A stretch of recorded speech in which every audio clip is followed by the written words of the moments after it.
וההד ישראל 2006. מה שביבי אמר.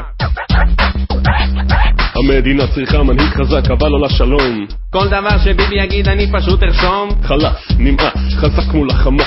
בכוח זה נוח, לא חייבים מוח. עמונה, נחקור מהומות, אסונה. נחקור, נברר, כל מה שביבי אומר. שוק תחרותי חופשי עכשיו ובעתיד. לא מבין בזה מה שברוורמן יגיד. את ירושלים לא נחלק. אתה צודק הפעם. את הזרמת הכספים ננתק. שישאר להם רק ברש. עוד מעט בחירות, בינתיים רק אני דיברתי. ההד ייתן לכם עכשיו בית שני בומבסטי. במעמד אני חושק, בסקרים אני חורק. אז אני מלקק וביבי יורק. אני רק מתעסק במה לספק. את מי לשווק ונותן כזה רק. כי אני לא בשמאל, פשוט לא יכול. תבואו לגול, אני חייב לשאול. ביבי, מה לעשות עכשיו? אול. נגמרו החרוזים, ביבי, מה לעשות עכשיו? בחיית רבק, לאן נעלמת? תגיד משהו שגם אני אעשה. מישהו ראה פה עובדים? אבישי? שלי? איפה אתם?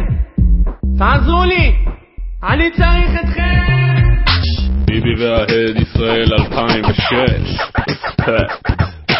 כשפרץ עסוק בלהיות הצל של ביבי ולהתחנף לבוחרי הימין, יש רק מפלגת שמאל אחת ששמה את האמת על השולחן ואת האדם במרכז.